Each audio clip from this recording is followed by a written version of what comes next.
All right. Spiritual experience, and we're live with my brother Ben. Ben, what's going on? What's going on? Benjamin, alcoholic, addict, everything is good, man. Nice. Everything is great. I can't complain, you know? Yeah. We were just, we were just talking about how, like, that you were talking about, like, these pictures of, like, these, like, encampments and stuff that were underneath the Amtrak or whatever. And just even here near where we are now, how, like, this, dude, that's somebody's life. Like, people are living in the street, and what I don't think, just my opinion, is just that, like, there's so many variables that go into even that happening in somebody's life. Right. Sometimes the stars align, and if you're not ready to cope the right way, it could happen to you. You know what I mean? People fall on hard times, and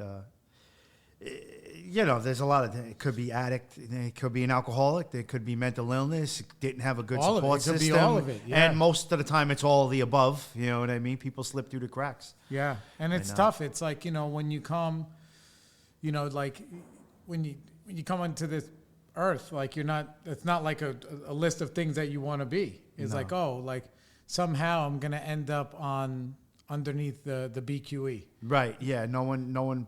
Right. Especially as a baby, they didn't plan that, and one thing led to another, and before you know it, you literally are living underneath a bridge, and you have no idea how it happened or what happened. Because you're born, you grow up, you experience things in life, and then, I don't know, it could just happen, man.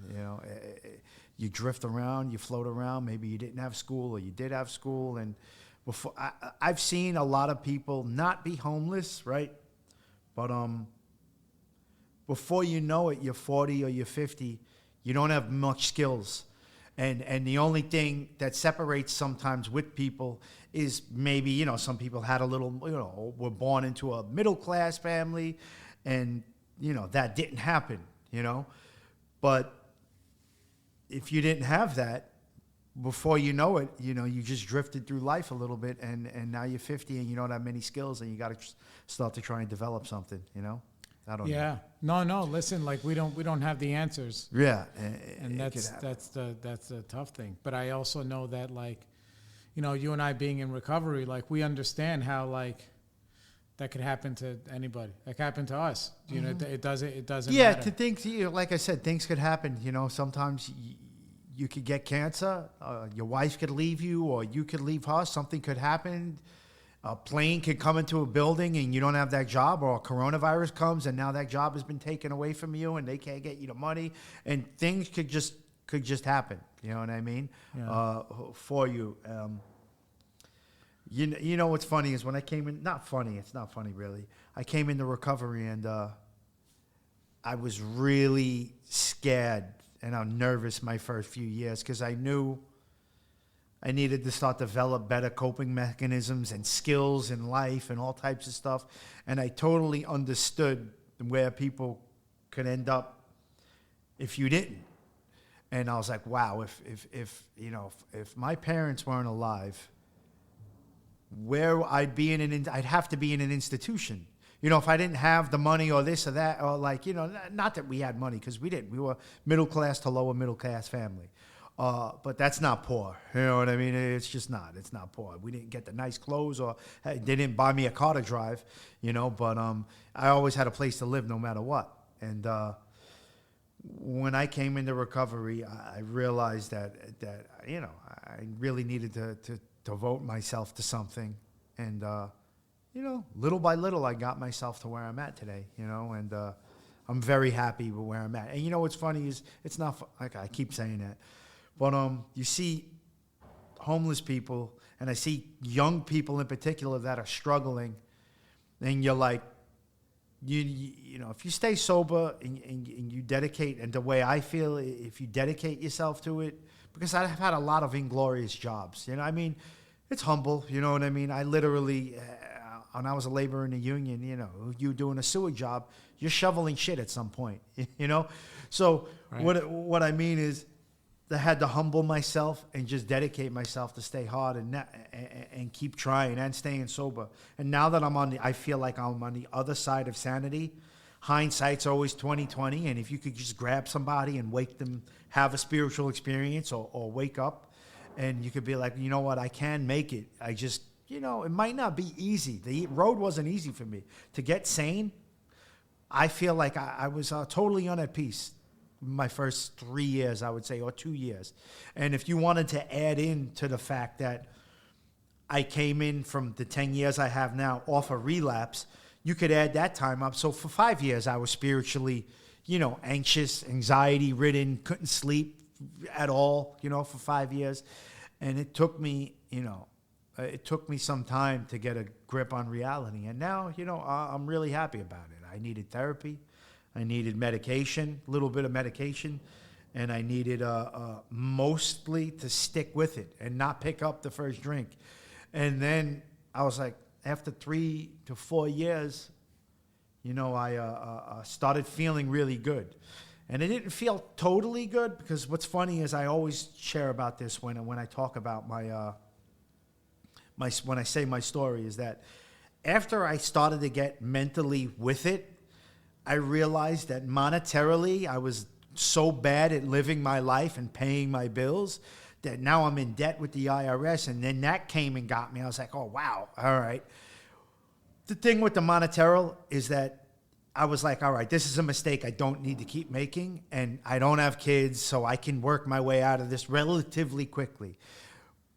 And then when I straightened that out, I was like, wow. After 5 years, I was like, wow, my life is really good. And now my life, I feel like, took off after that, like mentally. I just feel really good in that peace, Yeah. But, it took time. It took a little of working.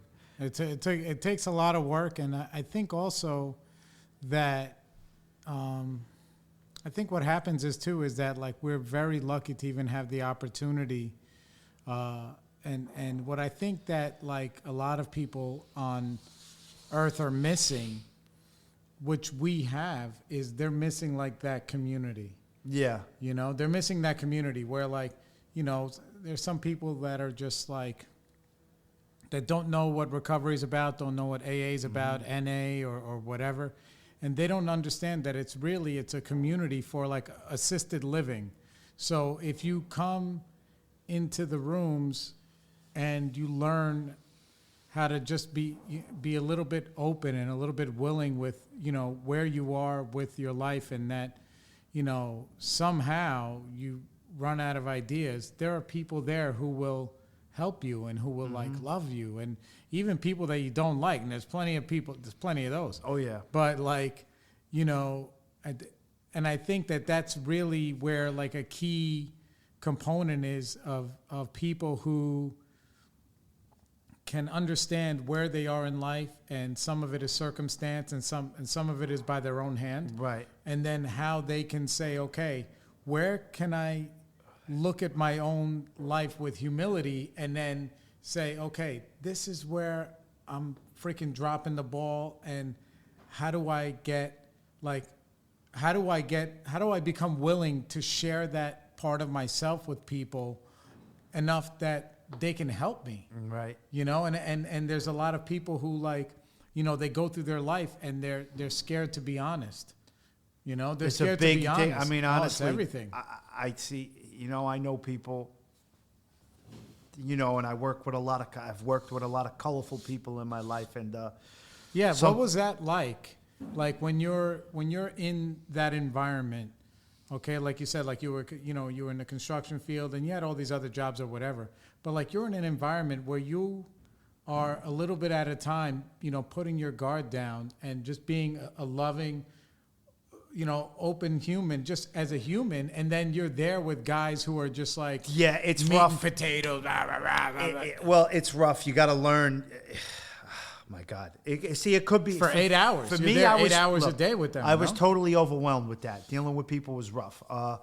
It was the bedevilments was a lot of it with the anxiety and stuff that I had, and the arguments where you could have just an alcoholic slide. Like it's like going into the 13th grade. You can meet a big bully or an asshole, and nobody wants to hear that shit. In AA, you mentioned AA. We got a community of people where we learn to, be honest. Nobody's really being honest with themselves over there in the real world. I mean, not in the real world, especially when you're at work. Right. So when you're in AA, people clap to your sobriety. I didn't really tell anybody about it. I mean, people knew that I was sober, but I don't really broadcast it, to people. It was rough. It's like the intangibles of the program that it's rough for. It's like, what do you do if you have to get into a fight with somebody, but you're trying to be a spiritual being? It's like one thing if you could let it overwhelm you, because it's like, sometimes that's part of life, but then you're trying to do right, and then you're trying to get your life straight. Who wants to get into a fight with some asshole that just won't stop bothering you about whatever? Because, it happens. And it's rough. And then we're trying to take ownership. So you're like, wait a minute, did I do something wrong to trigger this? And a lot of times you don't. You don't. It's just dudes roughhousing, trying to get a rise out of you or over something. And I learned to be quiet and let people be themselves and not be preachy. I'm not going to be preachy. You know what I mean? And just, I just don't mention the fact that I'm sober too much. People know that I don't drink, but I don't mention, I say, yeah, I was what's great about being sober now 10 years, right, is that I'll be 40 in April, right? But I tell you, I was wild in my 20s. I had my coke days, I did that, but it just wasn't working out for me, so I don't drink and drug. I don't really, I don't do drugs. But I'll mention, maybe I'll lie a little bit. I'll just tell them, yeah. Every once, I had a little drink, but it's bullshit. You could get rid of people easy that way. You know what I mean? Right. Because I don't know, people might get threatened by you not drinking, or they might be like, what's different about him that somebody else isn't like? You know what I mean? And that's what people want to see. What's different? I'm going to come here and be spiritual and tell you, and I learned to be better with my ways and this, that, and the other. And that guy might be your boss, and he might just be a dick. Right. And but you got to answer to him. But and you got that energy about him. And he's got that energy about him, and you got to learn how to deal with that. And it took some practice of me, where now I'm a grown man at nearly 40, so I can handle that. But when you're early in sobriety, that might be really rough for you. You know what I mean, to deal with. And like I said, I'm on the other side of sanity now, so I look back on it like it's easy. But it's not easy when you're going through it. You just those are the things that I needed to learn how to deal with, especially at work, because you got to learn how to be a man amongst men and hold your own and still be a nice guy and non-threatening. I could really psychoanalyze this, where you want to stand your ground, non-threatening to people, but, communicate that you're not a pushover. Because it's heavy construction, what I did my whole life, Right. So, like I said, I've worked for some bosses that are fall-down drunks, and they're naturally nice guys. And then I worked for some guys that weren't drunks, but total dickhead assholes, just looking for that guy. They want 5 guys kissing their ass. I don't want to kiss his ass. You know what I mean? But I still want a job. Right. So how do you figure that out, Yeah, it's like... for me, I look at it like in those same ways where, as when you're growing up, you're thinking like the way that those guys think. Right. Like, how can I, not even how can I fit in, but how can, if I behave, when I started, drinking and getting high and being in the street or whatever, it's almost like, how can I pacify this anxiety of being here? Right. So, but if I say something crazy or do something crazy, then I fit in. Everybody leaves me alone. That's it. If I smoke the fattest blunt, I'm freaking. Look, I smoked the fattest blunt that day. And, yeah. And it's all like self-defeating. Mm-hmm. So when I look at those situations, I say to myself, well, these, sometimes other people, how can I maybe, if it's possible, and I'm sure it is, to some degree, is how can I set that person at ease so he doesn't have to be that around me? Right. Dude, you don't have to tell me your weekend warrior story. Right. Or you don't have to be, let's say somebody looks at somebody like me, like, oh, this guy has tattoos, he's bald, he's in shape, blah blah, and it's like, they think that I'm a certain way, Right. and then they put on a show, and then I just say, listen, and then I say to my mind, I'm like, oh, this guy's uncomfortable, because like you don't have to talk to me about, these things that you perceive that I would like, whether it's whatever, Right. like some sort of aggressive, angry, crazy, like in a sense, like somebody will be like they'll think that I'm somebody that will say something to a woman walking up the street, right. because of the way that you got a cat caller. Yeah, like they're like, oh, this guy looks like a neighborhood guy. He could blah blah blah. And I'm like, bro, that's like fucking disgusting. Like, if I was, and I turned into this as a sober adult, like, if somebody spoke to my cousin or my mother like that, or like whatever, like I would. I've evolved past that. And it's funny because then sometimes these people, they're not even that guy, but they think that I'm that guy. So then they do it. I'm just like, bro. And I leave it. I say, dude, like, you don't have to, don't do that in front of me. It's almost like being rude to the waitress. There's a lot of people. There's a lot of that could happen, especially where I'm at, where I was at in the, the union or dealing with people. Some guys want to know what you did this weekend. And if you don't tell them that you fucked some girl or cheated on your wife, that, oh, man, you did nothing. Like, you know what I mean? You just stayed in your house and chilled out? Like, it's bizarre. Like, it's they either think it's good and they don't want to acknowledge it, or they're just looking for something to freaking fuck with you about. Yeah, and I think that... play, or play game. But you know what? I tell you a little thing I learned, and this is what I learned, and I even learned it now, because now I work for the city, and the atmosphere is a little different in terms of you don't have to be as on it as God, but people are exactly the same. I just have a thing where I don't let it be me. So sometimes when I'm at work, I can't give it too much advice.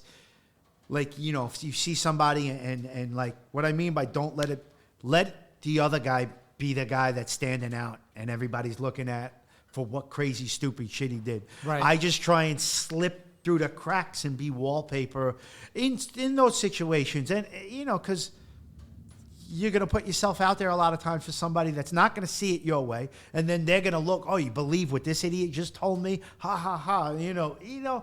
It's just, I learned to pull myself out of those situations through trial and error, Well, the other thing is, like, what do you think that you learned, like, in the program that meant that psychic switch in your mind? Like, what part of the steps or whatever, like something? Because we don't come in here like that. No. It's conditioning, and it's over time of practice and repetition of being in the program and really learning that you got to look in the mirror when you got something seriously bothering you. Right. And that's how I started that was the beginning of me starting to change. But just because I had that realization, I still needed to get the time, the repetition of doing it every day, working on I started putting out fires in my life. Then I stopped the bleeding, and then I started to exist like not in a panicked mode. And it was like little by little, I started to work on, if I have serious family problems with serious family, some of these situations aren't going to change. So I diffused myself with them. And I had, I wasn't maybe the best boyfriend or spouse. I worked on that, being a better person or more. My fiance's pregnant now, right? Oh, congratulations. So, yeah, and we're doing March, and it's looking good. And I'm looking at her, and I'm like, what more can I do to ease her troubles because she's pregnant? So now I do more cleaning and more this and more that, and I see her tired now. Mm-hmm. And it's common sense stuff, right? But let me tell you something. I work with a guy. His wife was pregnant, and he was coming home. The new job that I got. He was coming in just screaming about his wife didn't have water filled up in the coffee machine when he would come home from work, and he was throwing bottles against the wall and like some crazy ass shit. And I'm like, Do you see the difference in somebody in a program? I'm not saying I would be that guy, but one's totally selfish, self-centered, and I'm thinking what more can I do to try and ease somebody else's troubling? And it's just the best part of the program really for me is that I can look at myself and what can I change to get myself better and to not either have this problem or just make my life easier. And it's, with the literature, if you're in AA or you're in recovery, you're going to hear that over and over and over. I think it's the part of it, the bedevilments of an alcoholic. And if you would have told me I had an alcoholic life, I wouldn't have believed you. I think when I first got sober is when the bedevilments shot up through the roof. Because I kind of just existed a drunk and didn't really do too much. My life started getting a little hectic before I got into AA with getting arrested and stuff. But when I got sober, I was stark raving mad for a few years before I got better. I got worse before I got better. And I was rich with all those bedevilments that you say, like, how many bad relationships can you be before you turn into a guy that's maybe like the guy I just explained to you, where there's no accountability, there's no, it's all what they did to make you upset, and what am I going to do today that's going to make it even worse? Right. Make that situation, you're never going to defuse the situation. So I learned sometimes I got to take my lumps in certain situations. I diffused myself some situations where I'm going to lose or where it's kind of my fault in the first place. And I learned to move on. And when I moved on and little by little, my life started getting, I have really great relationships with the people around me in my life, and I think it's a lot of people. It might not be a lot of people compared to the, guys that we were talking about that want to know what you did that weekend.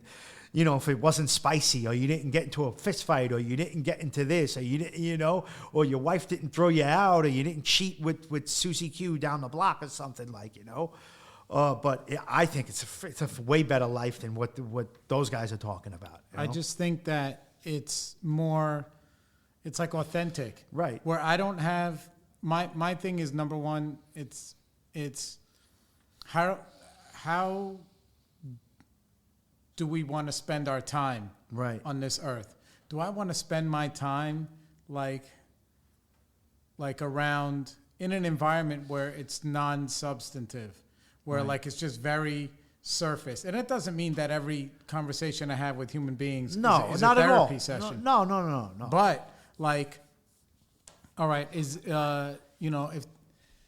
if this person or if this person is not adding to my life, then that's okay. Like, are they open to me adding to their life? Right. Now, if they're not, and they're just there on the hamster wheel spinning and spinning and spinning, like you said, like you have, like even especially with family members, like I have to remove myself, not in the sense of that I think I'm better or worse than them, but it's a poor investment of my time. Right. Where I want to spend the bulk of my time, being as happy as I can be, being as useful as I can be.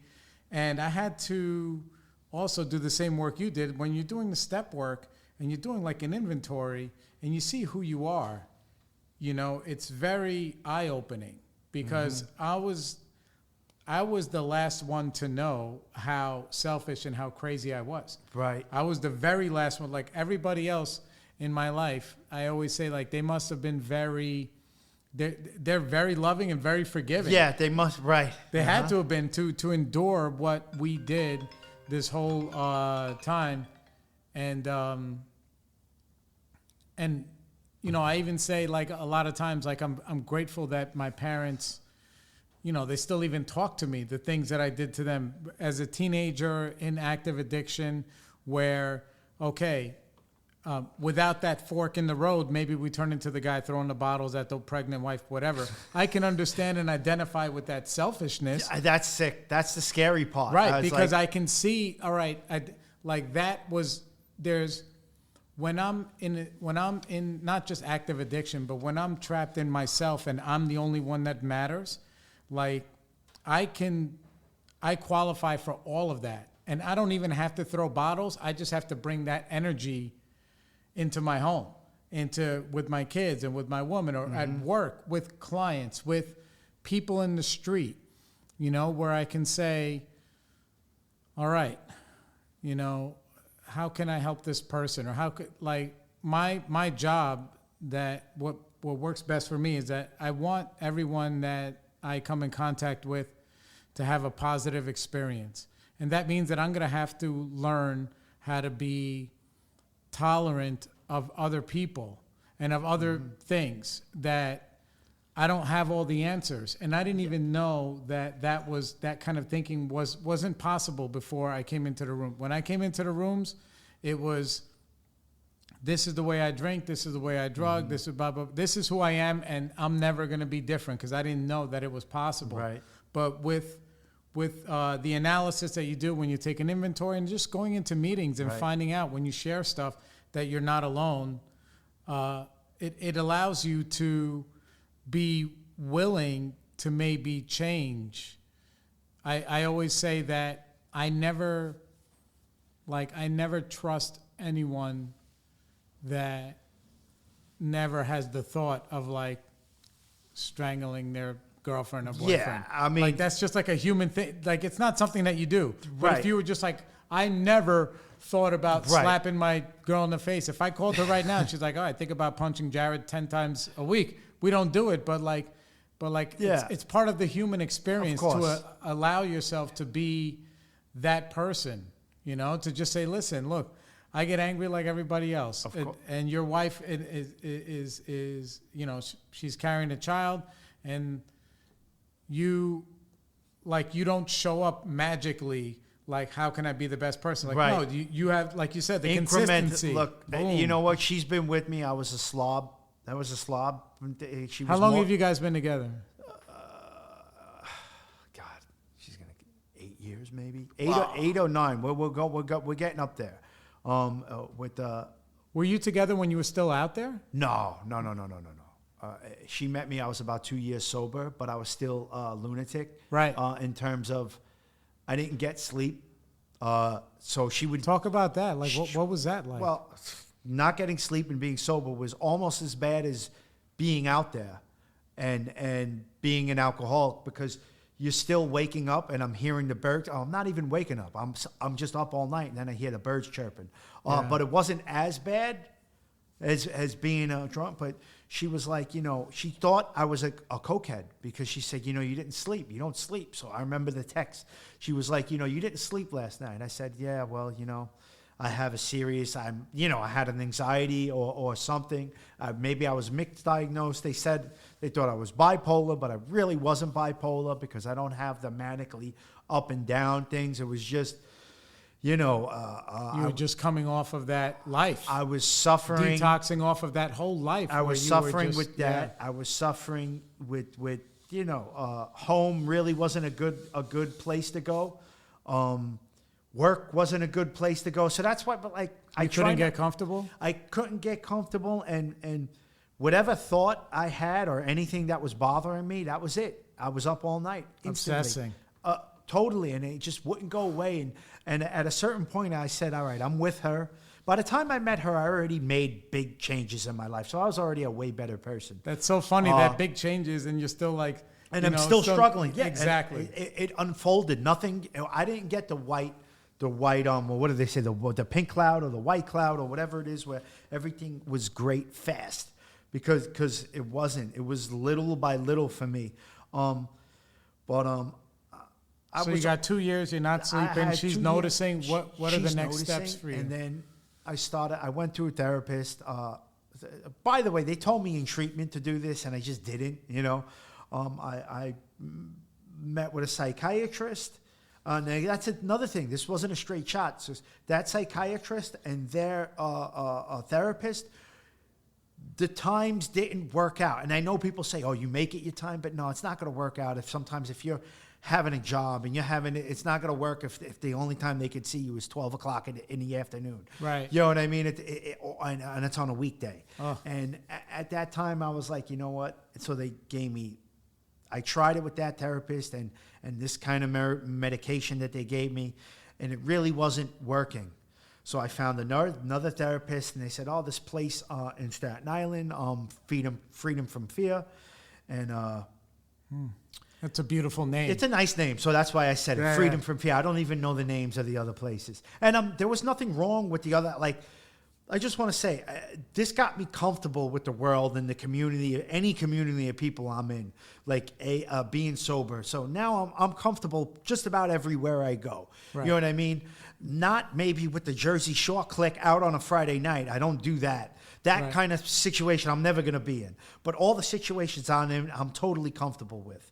But Now, so are you taking these actions yourself, or is this like no, I'm doing like- it myself. No, right? So you're making all the calls, and you're doing, wow. I'm making all the calls, and that's another thing where it sounds It sounds very babyish. easy. No, yeah, but it that's sounds like a babyish, big boy but bro, thing. I did everything myself. I'm doing it all. I did 90% of it myself. You know, That's so actually great. before I had her, now she could assist me a little bit, but I do it all. I did it all myself. So I found this place, Freedom from Fear, and then I found a therapist that was. I said, "Look, I want a man," because I wasn't comfortable talking to a woman.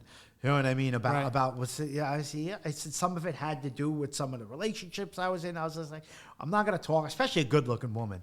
I'm not gonna talk to them. If I talk to them over and over again, my sick mind's gonna think, oh, they like me. No, they're your therapist. yeah. You're paying them money, you sick bastard. Right. You know what I mean? No, of course. You're paying them money to give you help, and so if they're laughing at, but that's whatever. Then I found a therapist that was he was in Maine. And we talked, and then this, and then I said, oh, the medication doesn't hit me hard. It's just I go to sleep regular, and I don't have half the anxiety. But like I said, if I'm not doing the right things, none of that's going to work for me. You know what I Right. mean?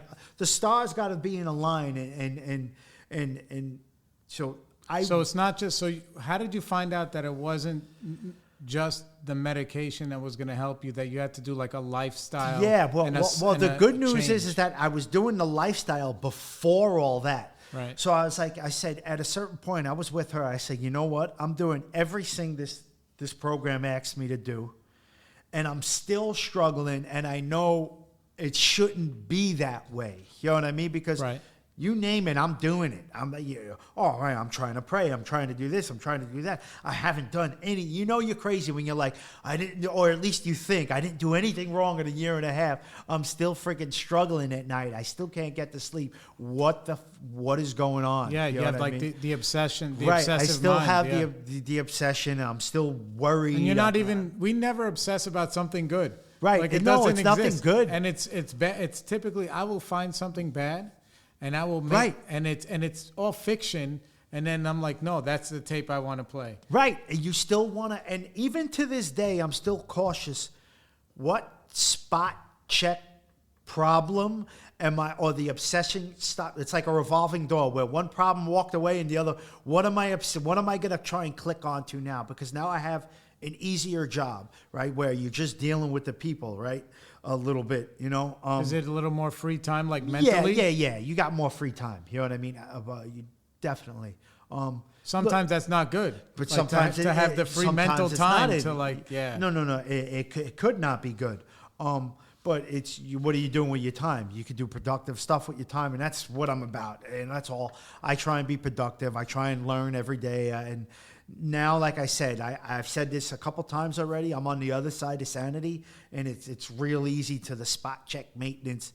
You know, today if I had an issue, and I know it's a problem, I can handle it, I think, the right way. You know, if you got to be assertive, or you got to be this, or you got to be loving, or you got to be, helpful, it's easy, or From practice. Right, from practice, So how did you get from because for me, I see these like situations where I found myself in, where I'm with a partner and they're finding out that I'm not wrapped too tight. Right. And then I have to be vulnerable and I have to be honest with them and say, listen, like, I know that maybe to you it looks easy because I'm not drinking and doing drugs. Right. But I promise you, my brain is on fire. Yeah.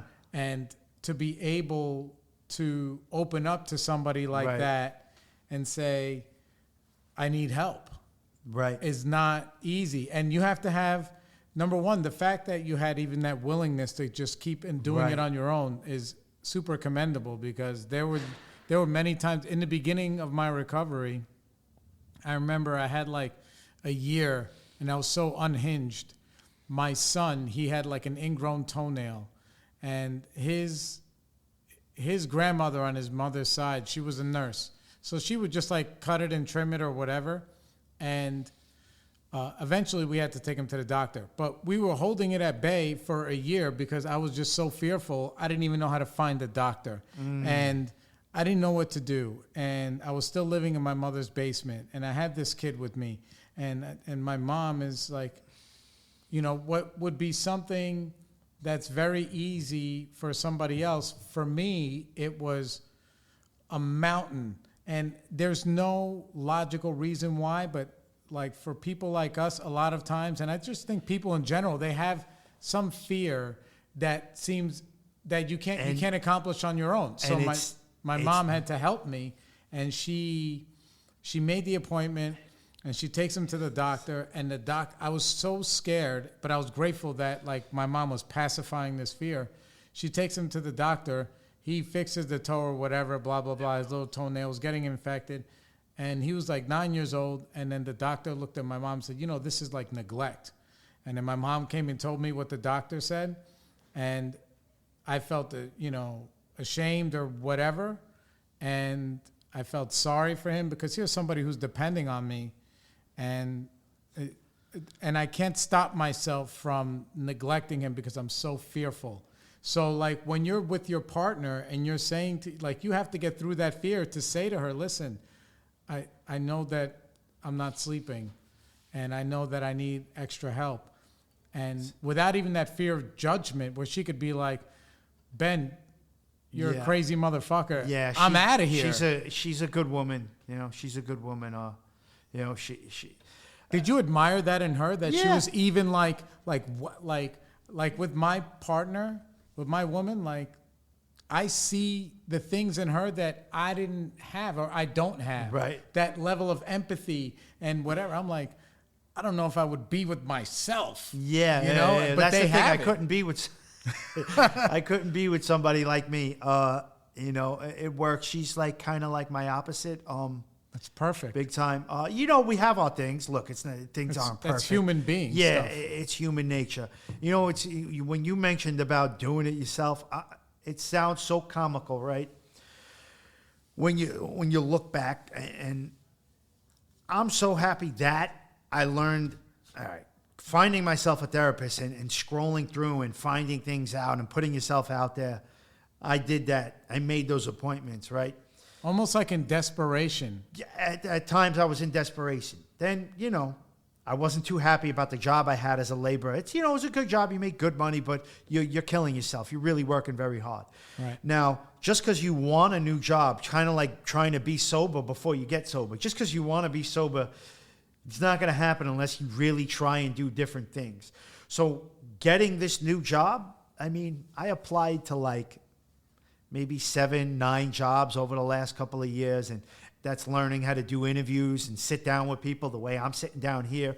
And I know what it's like to work your ass off, not get the job you wanted, and learning how to deal with being disappointed. And the fact that I made all those appointments and did it myself. Are these jobs like within the union? No. These ones like city jobs. Just right. I put myself on. So they DCast. Don't come up that often. No. Right? Yeah, I put myself on DCast. Right. And I recommend that to anybody.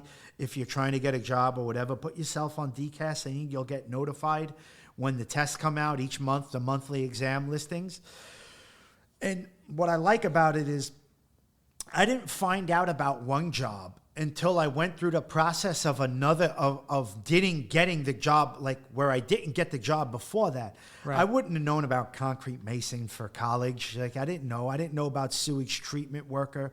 I applied for that job 3 times. I failed the test twice. I passed it on my 3rd time. I was like so proud of myself that I studied and asked people, oh, who's got the study material? And people were nice enough to give me the material that I needed.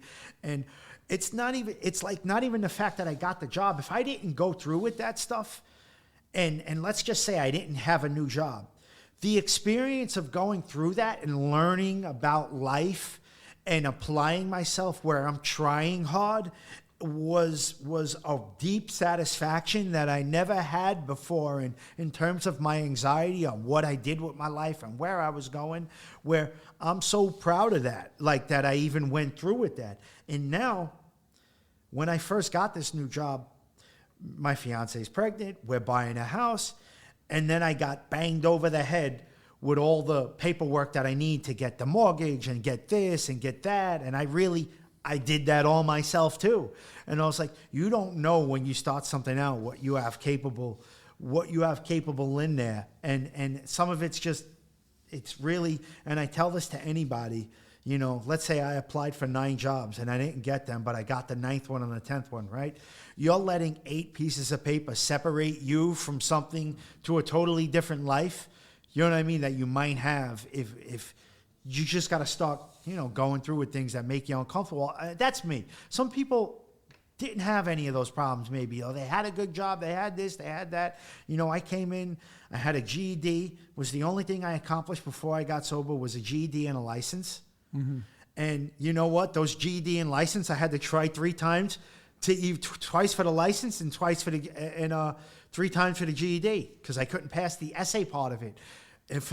Because of my mental shit, where I would run on, I would do the essay, and the beginning of my essay would be so far, you know, I'd start it off right, and then I wouldn't do, you know what they say, your 5 paragraphs and do this and do that, you know, and then, you know, the 3rd time I got lucky, I passed the essay, and then, you know, whatever. But that was all I accomplished before I got sober. Other than that, it was all pipe dreams.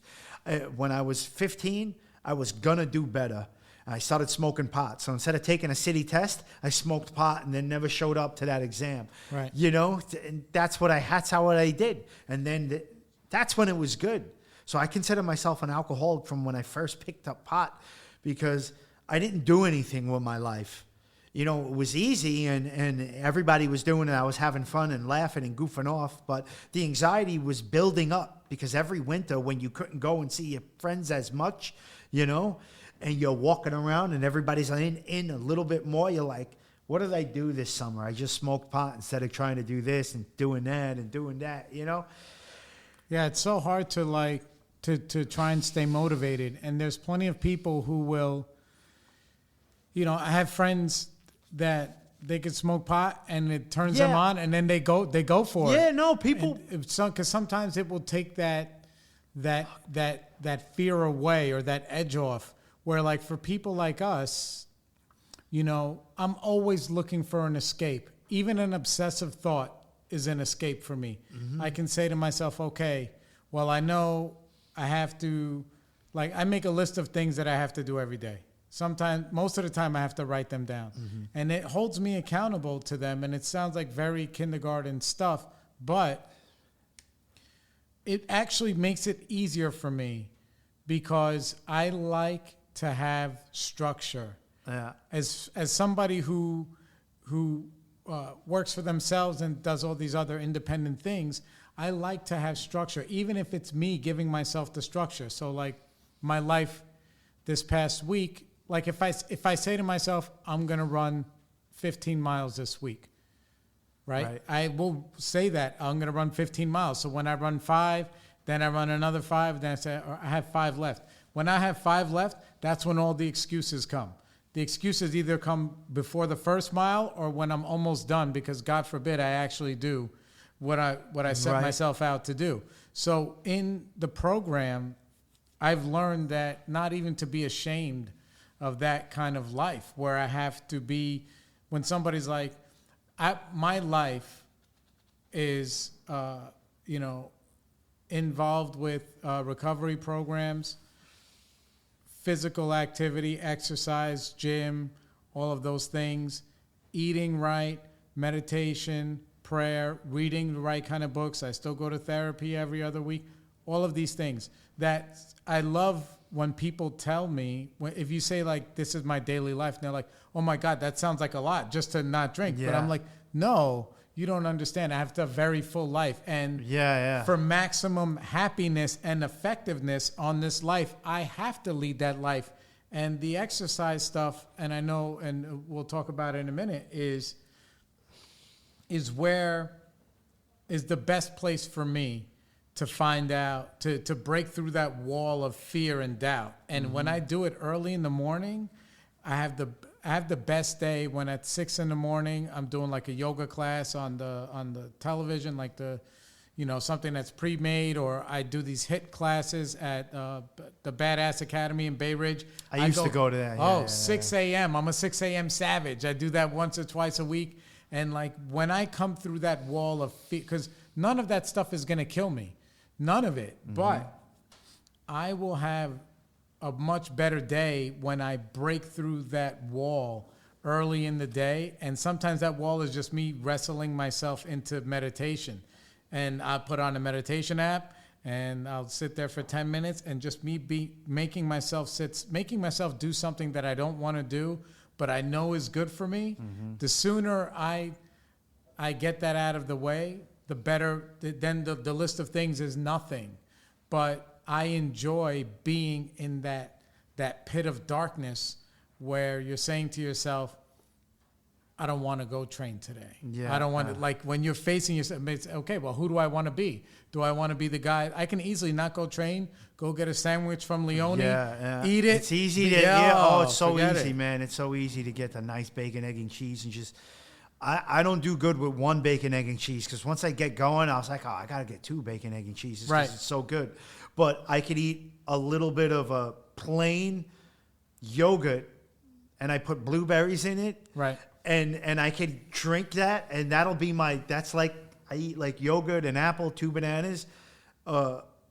That's my first meal of the day, and not be hungry. But if I start to eat that stuff, I'll be friggin', you crave it. You want it even more and more. Look, part of what I've been doing, and that's why like me and you were talking, and I know we're like-minded and this, that, and the other. I envy people that live the life where they drink on the weekends and they party hard and then they wake up and they go to work, and that's fine for them. I really don't judge them. But for me, and they're content, I don't want to look back the way I look back in my 20s where it was basically a bust. I didn't do shit.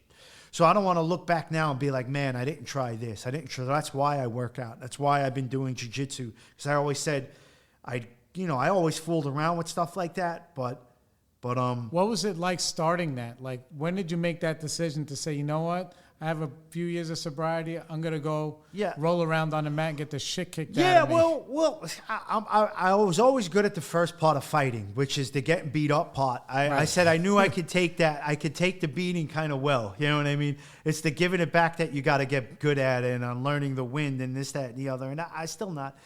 I got a taste of it my first year or two of sobriety.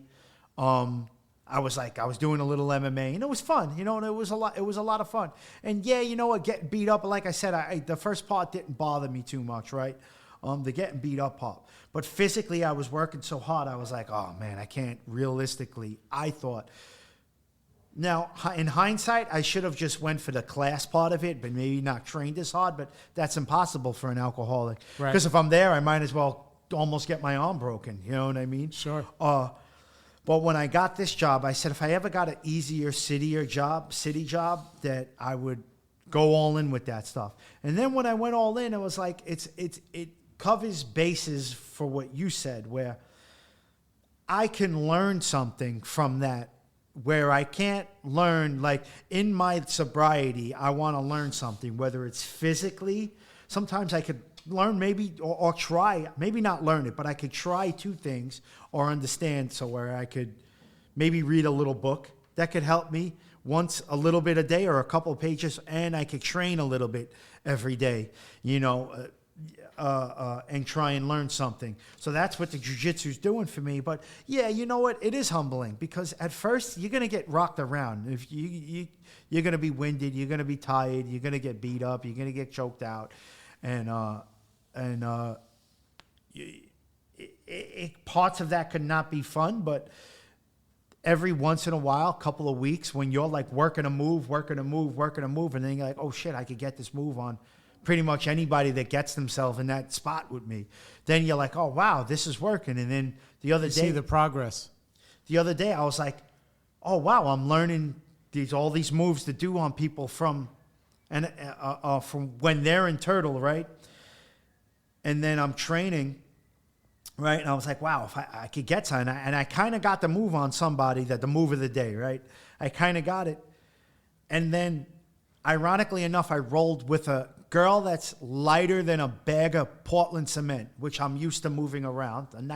She's probably about 90 pounds. Right. And she went for like a little slick move, and she popped me in the eye with her heel, totally on accident, and she gave me 2 stitches. So I'm like, here I am, like, oh wow, the light bell's going off. This is a move I could do once. And of course, when you're rolling with a female, you're not going hard like that. You know, right. you're trying to do something technical. But she's squirmy, so I'm trying to pass a guard, and she's trying to get around, and she pops me, and now I got 2 stitches, and it sidelined me for a couple of days. But I'll go back at it. But, you know, it's fun. I like it in sobriety, you know what I mean? And again, even being there with those people, do I preach my sobriety? No, I don't. Ironically, you'll meet sober people because there's 2 people that I met from those rooms that go to those classes that I knew after I started training there and then saw them at the meeting. Right. You know what I mean? So, you know, we're always around, you know. So, but do I preach to people? No, because a lot of guys that go out and they drink a little bit. I mean, a lot of people don't, you know, but because if there's no heavy hitters, there's not too many, I think, heavy hitters training every morning. You know what I mean? What time do you go? Well, that's the thing. The classes are a little bit later in the day. So the classes, usually they're at 11:30, you know. They're at 11:30 on the weekend. 11:30 in the morning, and that's an open mat. So that's like an hour worth of, you know, round by round Rendori class where you just train with, you know, 5-minute rounds, 6-minute rounds with whoever. You have like a minute rest in between. Sometimes you're not like, instead of going to 6 minutes, each guy, you see one guy's on the sidelines, you're on the sidelines. There's 4 minutes left in the round, and you roll for that 4 minutes. Or you try and do as many 6-minute rounds as you can, you know what I mean, until the class ends, you know. But that's fun. And then the classes on the weekday are 6 o'clock. Right. And then those are 6 o'clock, and usually there's 5 6-minute rounds or 5 5-minute rounds. Sometimes there's 4 5-minute rounds. It all depends on how long the class goes and this, that, and the other. But it's fun. But like I said, it checks the boxes for me of being sober, liking something, wanting to do something, and not wanting to look back at my 30s and say, man, I didn't try. So that's why I tell people, you know what, if there's a test or a job, study your ass for it. Go for it. Try it out. You know what I mean? We're not all created equal. All right. You might not get the job that you're trying to get. It might not be in the cards for you. Like let's face facts. If I was trying to be a doctor in my early, it wasn't going to happen, you know, but you could try and really try. And that's why I'm trying to try as many things as I can. And so you know get the satisfaction out of the effort. I get satisfaction from the effort of trying things over and over again. And, you know, the jiu-jitsu is fun, and I see myself making progress and getting better and using the tools of what I learned in sobriety with people to not look for something even better. Oh, what school is even better? What's this even better? What's that? Like, you know what I mean? The grass is greener. I'm very content where I'm at with the people I'm with in all aspects of my life. You know what I mean? And that's what I got from sobriety, which is better than the gets. And now I'm starting to reap the rewards of planting the seeds in my life. They say like a bamboo. Bamboos don't grow the first 3 to 5 years or something like that, right? This is the analogies I've heard, right? You water it, and you got to water it a little bit every day, and you got to treat it right every day. And then when the situation arises, it goes, what do they say, 20 feet a year, some crazy, I don't really know, but I know it gets really big really fast. And it takes a lot of faith to water that plant every day, and you don't see it. Right. You want instant gratification. Right. How did you change your mindset? Right. From being where, like, you know, if we're used to instant gratification, whether it's drinking or drugging or just leaving the moment is instant gratification, like we said, then to get... Here's how it... Yeah, how did you make that change? How it really changed is that life made it happen. for me, no matter what I wanted to do. You know what I mean? Right, you And surrendered. Yeah. So I had to surrender to the fact that, all right, if I'm trying to do this and this isn't working out, then all right, I just got to try again. And that's part of what a lot of people need in life, because you might not get what you need right away. So you might just have to try again. And then if nothing, it still ends up being a good experience for me. Like, life did that for me, whether I wanted to or not. And I'm kind of glad that it didn't happen for me right away, because you never know. Maybe, I wanted to be a firefighter. It was the first test I ever passed, a firefighter. So I said, in a weird way, I was like, I'm stark raving sober. I have a lot of problems with a lot of people. I was like, you know what? If I could become a firefighter, I could show everybody that I'm fucking really something special here. Right. Like, you know what I mean? Look at me now. Like, you know what I mean? I really,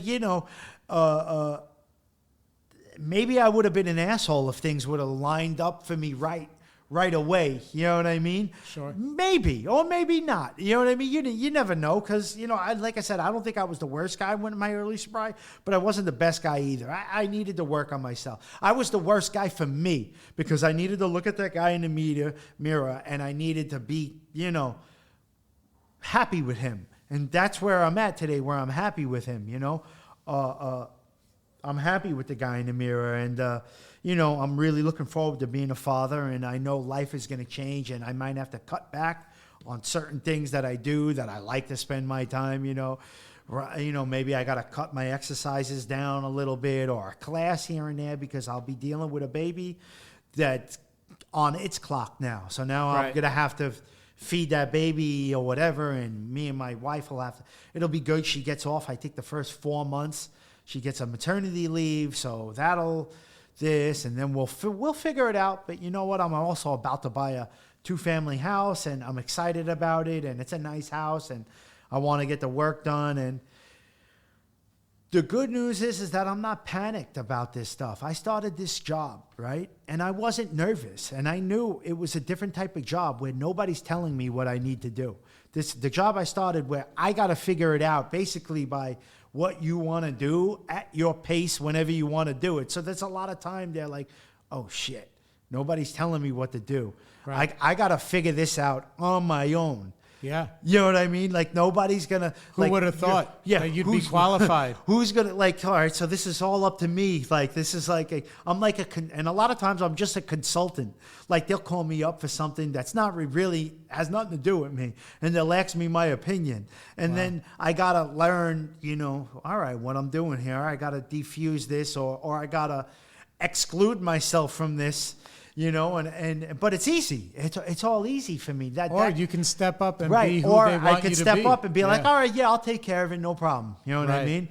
What do I want to say? Do I want to say it's going to take 1 day, 2 days, 3 days? But it's more a maintenance thing than it is. I'm a concrete mason, but it's more of a maintenance thing. So it's not as much as you got to do it. You got to do it safe. You got to do it. You just got to do the job, and they're going to leave you alone to do it, which is beautiful. You're not going to have 5 guys in white hats watching you do it, critiquing what you're doing it. Why are you doing it like this and this? So that part is good. You're free. But I was like, man, I thought I was going in there and there's going to be a bunch of other guys in the shop, and they were going to guide the new guy through it. And it wasn't that. It was, you're the guy to go do whatever you got to do now. You know what I mean? Nice. You got to say what materials you need. They got to get it. If they don't get it, do I really care? I mean, I just won't do it if they don't get it, But no, it's a good job.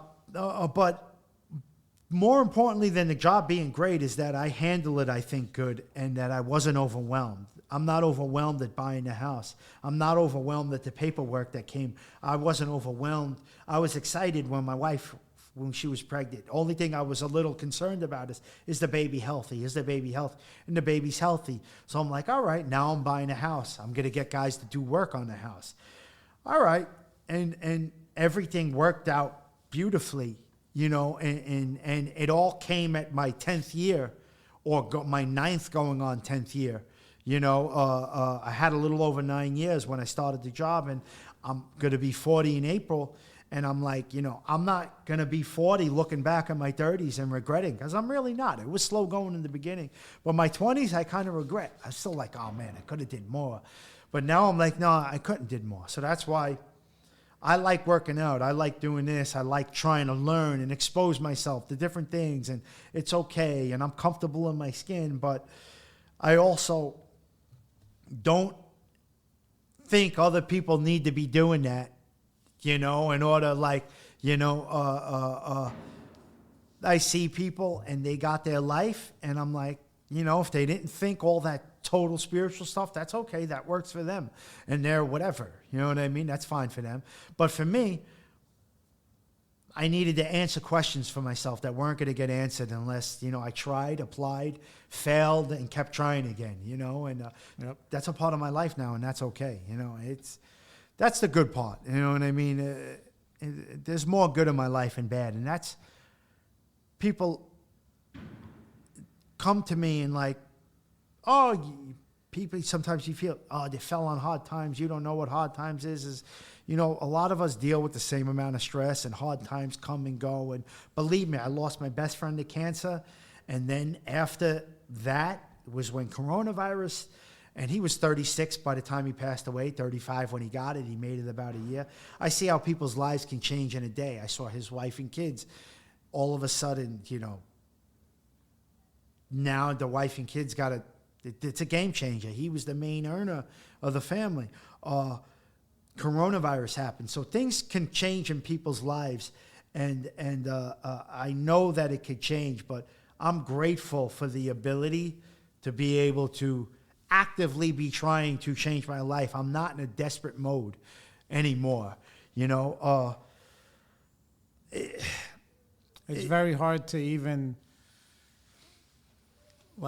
to even explain that to somebody, right, because you've been through it, and then you right, say to them, listen, there's a whole nother way.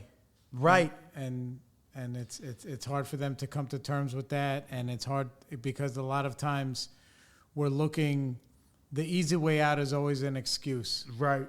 And the excuses and the easy way out is comfortable. The hard thing is trying to get up every day and trying to be vulnerable and grind through some tough times. It's like this. Maybe you lose your wife. She made money, right?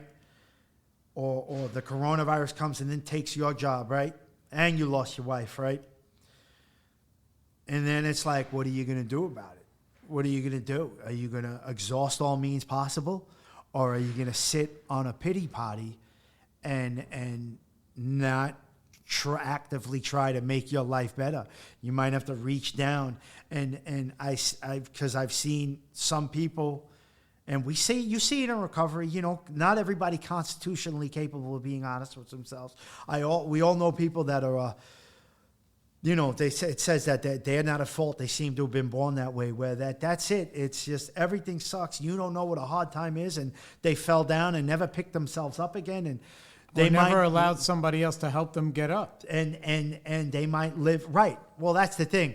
They get the advice, they get the help, and then they hate the help that they're getting, and then fuck you, I'm going to find somebody that agrees with me. You might cycle through people, and that's what probably happened. That's kind of what happened with me. Not that I cycled through people. When I met you, I was having a lot of problems, and I was kind of hiding. I was relapsing, so I said, let me make another meeting and not deal, those people are fucking assholes.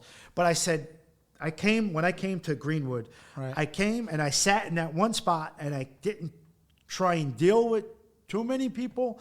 I dealt, people, oh, you want to go out? Okay, I went out.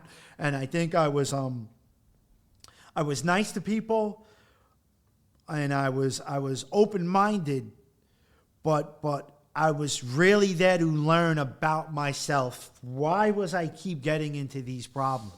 So you could keep cycling, like they say. If you have one thing, if one guy tells you one thing, then maybe it's just that one guy. But if you're having multiple problems in multiple aspects of your life, maybe it's you. It's something that you need to change about yourself. Right. And you need to scrub your thinking. And just because you decide to scrub your thinking might not happen immediately, but it could. I mean, it really could. But Likely not. You're gonna have to put some work. It's gonna take some faith. You're gonna have faith, and you're gonna have to wait. You're gonna have to put. You might have to wait. Faith just means that I gotta wait. Right. That's really what it is. People think it's like, oh, what do you think that because God is gonna come and solve it? No, faith means that it just means I gotta wait. It's not my time yet. It wasn't your time with the firefight. No, it wasn't. It wasn't in the stars. It wasn't in my stars with the. You weren't ready. I wasn't ready. I wasn't ready. You know what I mean? I wasn't ready, but that environment was probably what the environment I was in then. Like at work, but maybe worse because it's more bro. It's more. You know what I mean? Yeah, it's all ego. It's all ego. It's all overinflated. It's like, do you care if you get burned to death? No, I'm ready to go. Like, you know what I mean? You know. So there were things I just wasn't ready for. I wasn't ready to meet the girl and buy the house at that time, and I wasn't finding. With the financial stuff that caught up with me that I didn't even know was doing wrong. I definitely wasn't ready. You know what I mean? Right. But I'm ready now, and it's it was. You made it. I made it through that fire. To get without to where picking I'm at. up. Without picking up, and what's crazy? I still have these weird, and we all have drug dreams. Where in my drug dream, I'm awake. I'm sitting at an AA meeting. I'm lying about my time in the AA meeting in my dream. And then people are like, oh, yeah, man, I know you used to you sniffing coke. And then I wake up and I'm like, holy shit, none of that's real. I'm sober 10 years. None of that happened. And it's like, it's great. It's a great feeling. You know what I mean? That could be your life. Yeah. It could be my life. But all right, brother. That's it. We did over an hour. We did it. I hope people get something from that. Everybody's gonna get what they're gonna get. My rambling, No, but it's all good. Yeah. All right, we're signing off. Thanks, guys.